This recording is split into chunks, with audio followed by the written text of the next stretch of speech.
Fique à vontade, sentados, todos. Evangelho de Jesus Cristo, segundo o apóstolo João, capítulo 3, do Evangelho de João.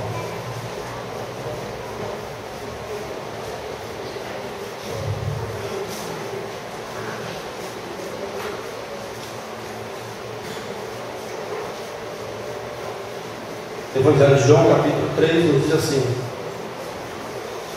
havia entre os fariseus um homem chamado Nicodemos, um dos principais dos judeus. Este, de noite, foi ter com Jesus e lhe disse: Rabi, sabemos que és mestre vindo da parte de Deus, porque ninguém pode fazer esses sinais que tu fazes, se Deus não estiver com ele. A isto respondeu Jesus: em verdade te digo, se alguém não nascer de novo, não pode ver o reino de Deus. Perguntou-lhe Nicodemos: como pode um homem nascer sendo velho? Pode porventura voltar ao ventre materno e nascer segunda vez? Respondeu Jesus: em verdade te digo, quem não nascer da água e do Espírito não pode entrar no reino de Deus. O que é nascido da carne é carne, e o que é nascido do Espírito é Espírito. Não te admires de eu te dizer: importa-vos nascer de novo. O vento sopra onde quer, ouves a sua voz, mas não sabes de onde vem nem para onde vai. Assim é todo o que é nascido do Espírito. Então lhe perguntou Nicodemos: como pode suceder isto? Acudiu Jesus: tu és mestre em Israel e não compreendes essas coisas? Em verdade te digo que nós dizemos o que sabemos e testificamos o que temos visto, contudo não aceitais o nosso testemunho. Se tratando de coisas terrenas não me credes, como crereis se vos falar das celestiais? Ora, ninguém subiu ao céu senão aquele que de lá desceu, a saber, o Filho do Homem que está no céu. E do modo porque Moisés levantou a serpente no deserto, assim importa que o Filho do Homem seja levantado, para que todo mundo tenha a vida eterna. Irmãos, hoje participaremos mais uma vez, somos convidados pelo Senhor da vida a sentarmos à mesa com Ele e participarmos da Eucaristia, participarmos da ceia do Senhor, sermos alimentados pela palavra simbolizada. Isto é de suma importância para a igreja. Agora, a menos que conheçamos todo o pano de fundo que ocasionou a ceia, nós não participaremos com eficácia, nós não seremos beneficiados com aquilo que a mesma significa, a menos que nós compreendamos todo o evento de Cristo, todo o evento de salvação. Não participaremos com eficácia. Será mais uma vez o comer de um simples pão e o beber de um simples cálice de vinho. O contrário é verdadeiro. Compreendendo o evento de salvação implica em ser alimentado pela ceia, ou através da ceia, que é meio de graça, que o Senhor nos confiou. Portanto, é de suma importância a participação da Eucaristia. Na semana passada, o nosso amigo pastor Mauro, na argumentação de sua homilia, ele tratou, dentre várias outras coisas, tratou de refutar à luz da Bíblia a ideia de que o homem ele é bom na essência, na sua essência. Pelo contrário, inclusive as suas boas ações, em relação a Deus, elas são mais em si mesmas. E aí ele foi argumentando à luz da Bíblia. Todos os nossos atos de justiça, disse o profeta, não passam de trapo de imundícia. Ou seja, mostrando que o nosso bem, ele é mau, em comparação à beleza da pureza divina. E já Moisés, ele falou bem assim no livro de Gênesis: viu o Senhor que a maldade do homem se havia multiplicado na terra e que era continuamente mal todo o desígnio do seu coração. Interessante, todo projeto humano a luz de Deus, a luz da ótica divina, segundo Moisés, é continuamente mal, ou seja, já está comprometido na essência.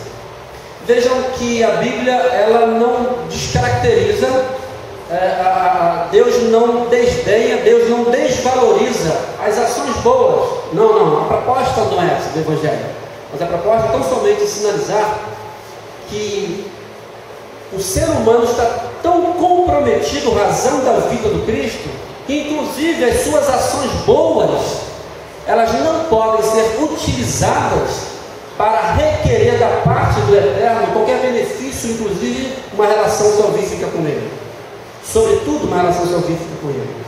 E é nesse sentido que o Evangelho vai caminhar. Esta é a mensagem, grande mensagem do Evangelho.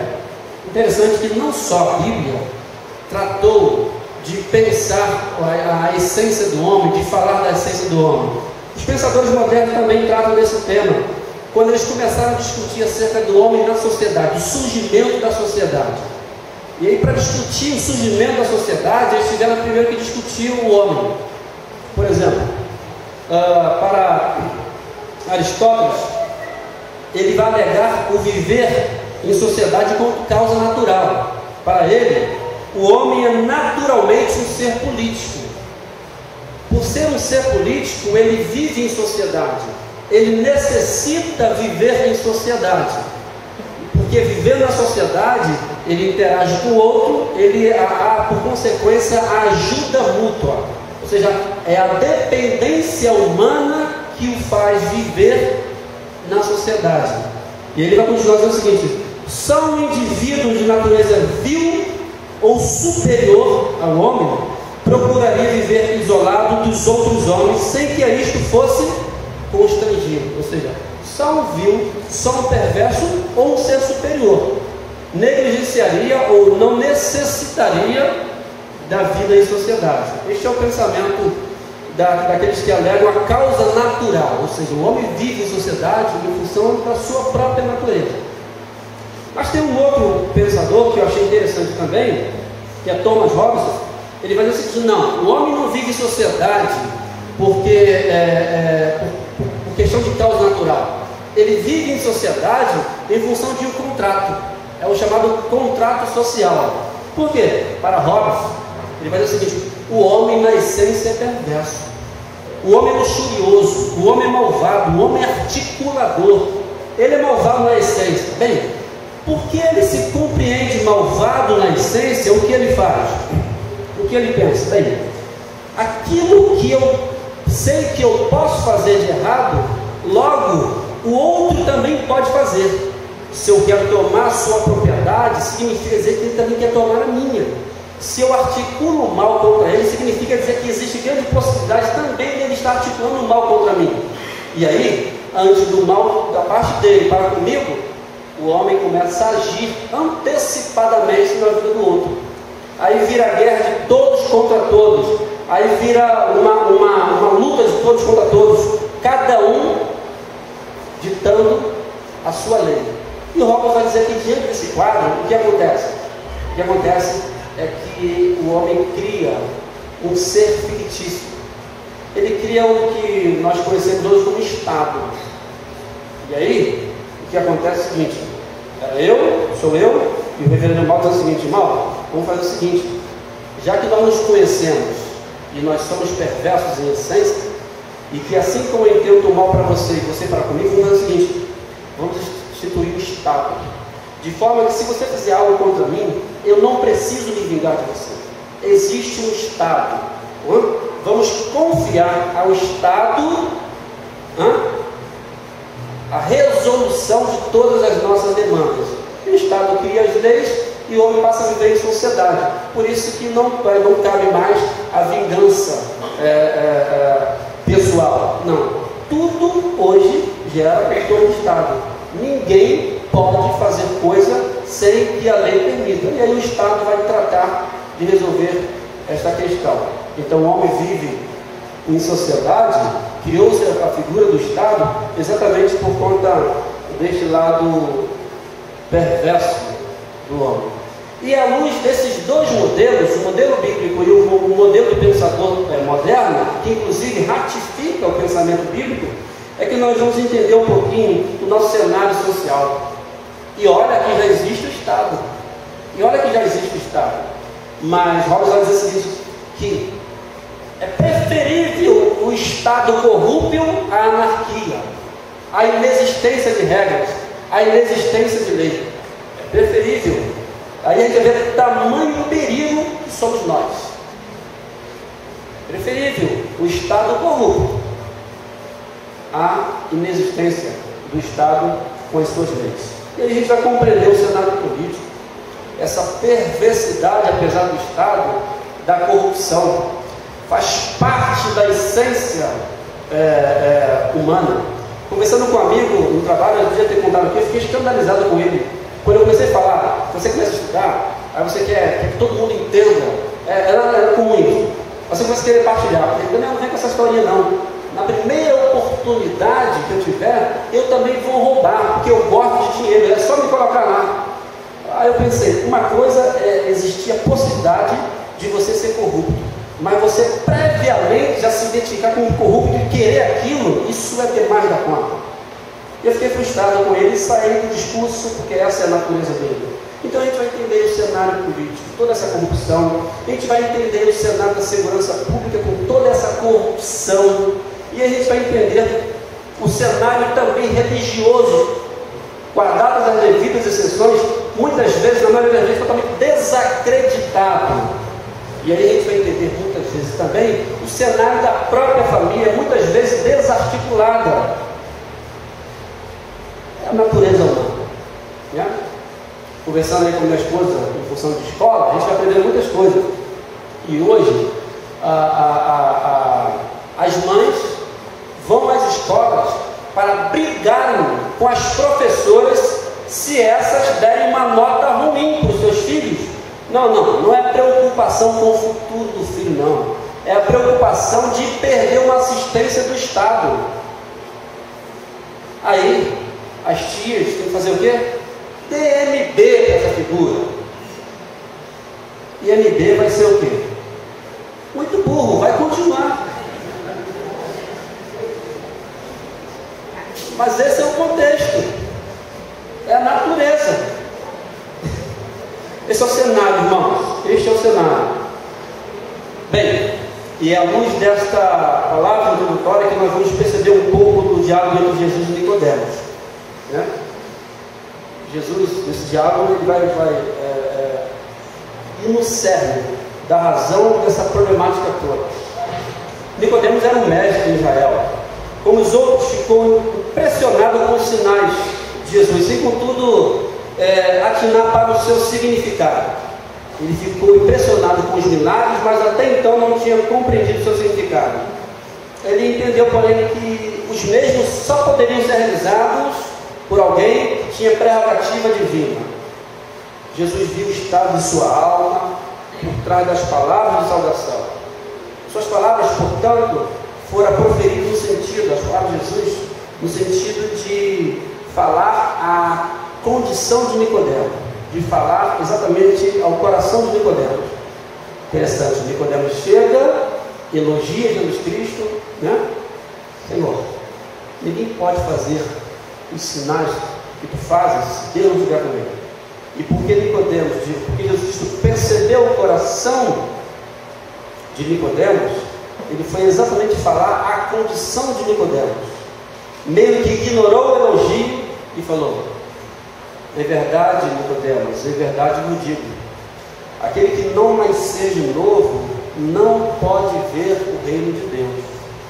Ou seja, Nicodemos, com toda a sua boa intenção, você veio ter comigo, você achou os milagres lindos, você é um religioso, você é uma pessoa nobre, mas a mensagem é essa: é verdade vos digo, aquele que não nascer de novo não pode ver o reino de Deus. Ou seja, Nicodemos, ou seja, igreja, existe aí um antagonismo entre o estado natural do homem e o reino de Deus. Se faz necessário um novo nascimento para que se estabeleça uma relação íntima com o próprio reino de Deus. E aí, em rápidas palavras, eu gostaria de tirar aqui alguns ensinamentos que os irmãos já sabem, e eu vou tão somente reforçar no coração dos irmãos, a fim de que participemos com alegria da Eucaristia. Primeira coisa, não importa a condição humana, isso que ele falou, é necessário nascer de novo. Este é o primeiro ensinamento que nós vamos inferir aqui. Não importa a condição humana, é necessário nascer de novo. Ou seja, todas as nossas ações sem um novo nascimento estão na contramão do reino. Se faz necessário nascer de novo. E aí Jesus Cristo vai apontar para a essência humana, vai apontar para a estrutura humana. Toda a caminhada humana está comprometida em função do disco rígido comprometido. Não há possibilidade de uma boa relação com Deus se não se passar um antivírus nesse disco comprometido. Se faz necessário uma restauração da essência humana.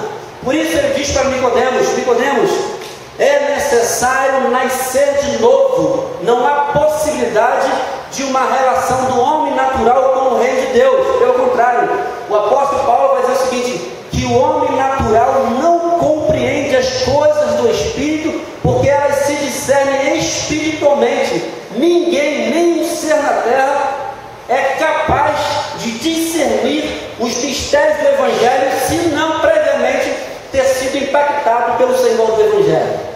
É necessário nascer de novo. Não alegue beleza, não alegue família religiosa, postura religiosa, práticas boas, práticas interessantes. É necessário nascer de novo, porquanto está tudo comprometido. A menos que compreendamos a necessidade do novo nascimento, não entenderemos este momento tão lindo que é a Eucaristia. Segunda coisa, e é uma coisa interessante, ele vai dizer o seguinte: o que é nascido da carne é carne, e o que é nascido do Espírito é Espírito. É necessário nascer de novo. Através do nascimento natural, as pessoas se tornam membros de uma família, não é? Através do nascimento natural, nós somos inseridos na sociedade.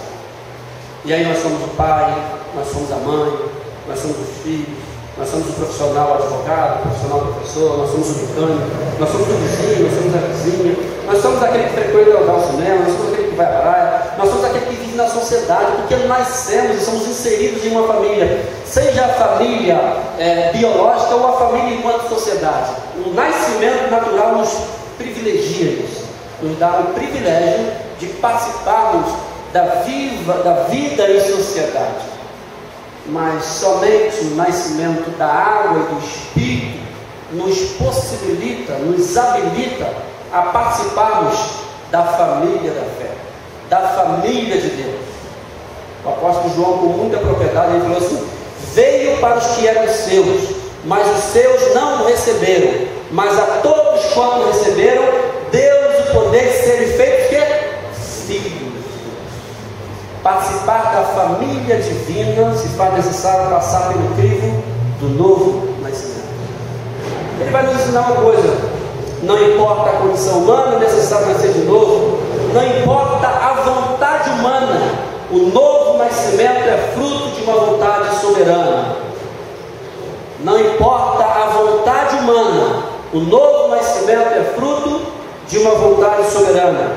O versículo 8 diz assim: o vento sopra onde quer, ouve a sua voz, mas não sabes de onde vem, nem para onde vai. Assim é todo o que é nascido do Espírito. Jesus Cristo, ele procura mostrar aí a soberania do vento, em que ele aparece, não sabemos de onde veio, nem para onde vai. E ele não pede licença. Ele é soberano, ele penetra tudo. O máximo que podemos perceber do vento é o resultado, seja o frescor ou seja as folhas caindo. E aí a gente fala, a bandeira tremulando, e aí a gente fala, está ventando. Não vejo, mas percebo a partir dos resultados. As folhas caíram, eu estou aliviado do calor. A bandeira do Fluminense está tremulando linda, soberana lá fora. Verificamos não somente o resultado, mas somos incapazes de identificar de onde ele veio e para onde ele vai. Jesus está dizendo exatamente isso. Não importa a vontade humana, o novo nascimento é fruto de uma vontade soberana, inexplicável.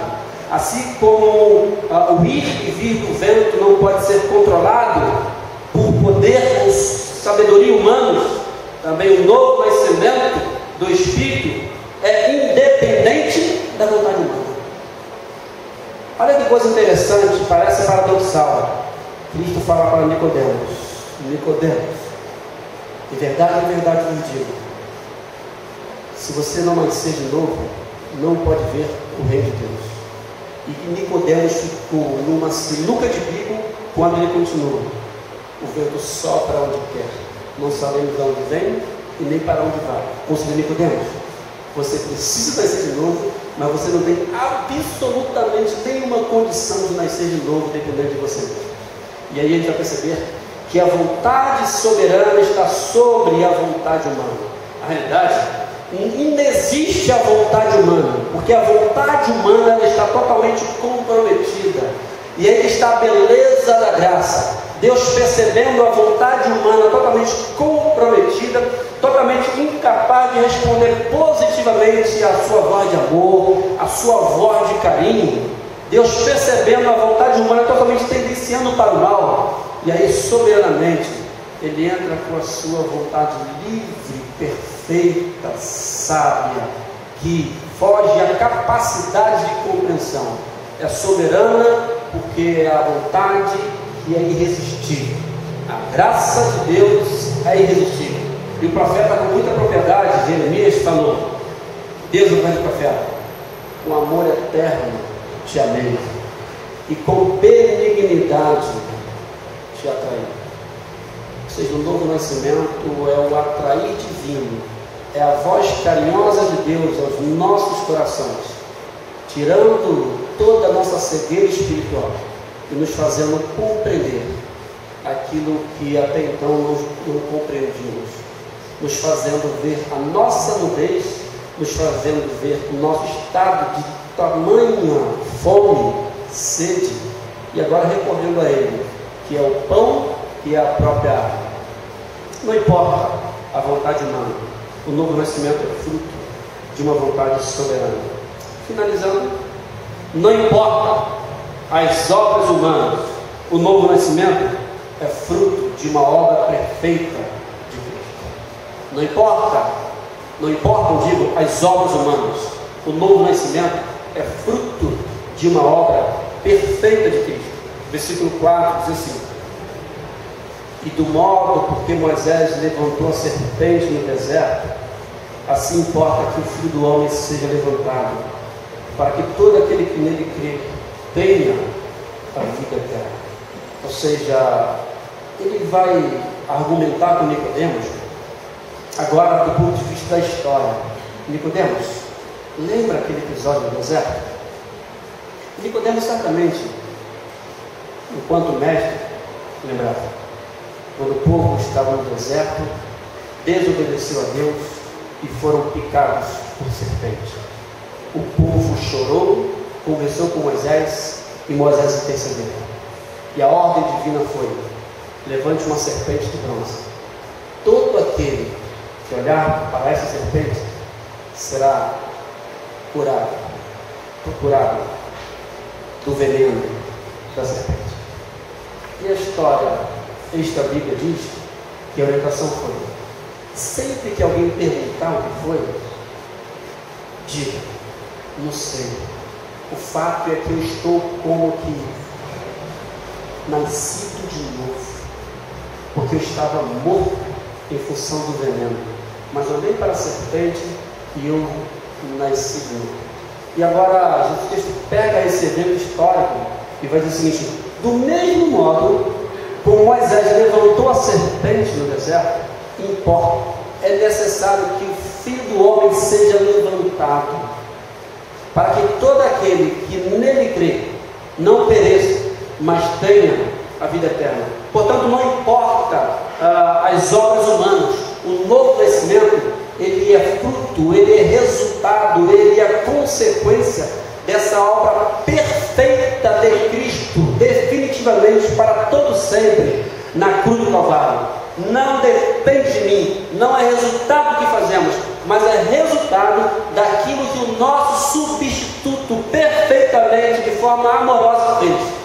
E aí a gente vai entender a dimensão da fala do apóstolo, quando ele fala assim: porque Deus amou o mundo de tal maneira que deu seu Filho unigênito, para que todo aquele que nele crê não pereça, mas tenha a vida eterna.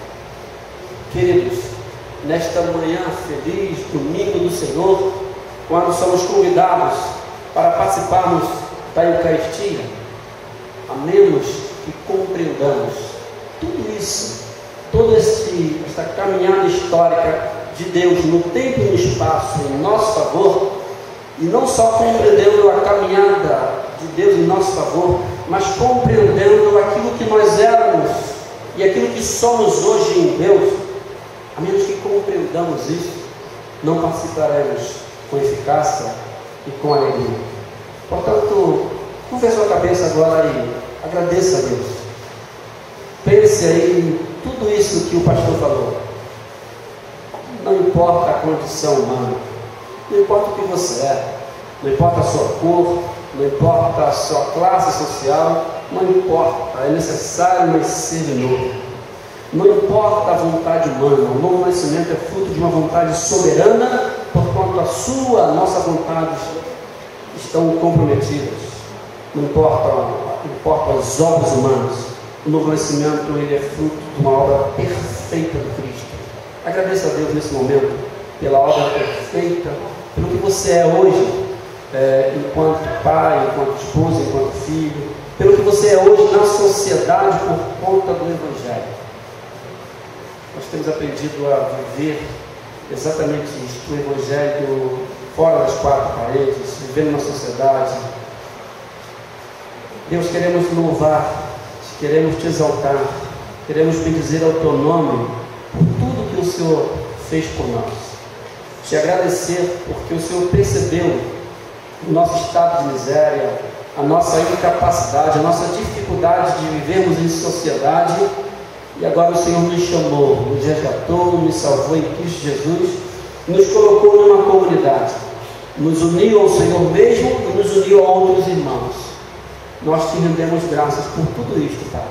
Então somente suplicamos que o Senhor remove em nossos corações esta convicção, esta linda mensagem, a fim de que onde nós estivermos, Pai, isto venha soar muito forte em nossos corações, a fim de que não nos corrompamos, a fim de que sejamos sábios, a fim de que tenhamos habilidade para viver na sociedade aí fora, a sociedade privada do novo nascimento, mas que através de nós todos ouçam o Evangelho de Cristo a partir de nossas vidas, fruto da convicção daquilo que o Senhor fez por cada um de nós, Pai. Muito obrigado por tudo, oramos dessa forma, em Jesus Cristo, o nosso amigo e Salvador. Amém. Deus guarde e por dia do diabo.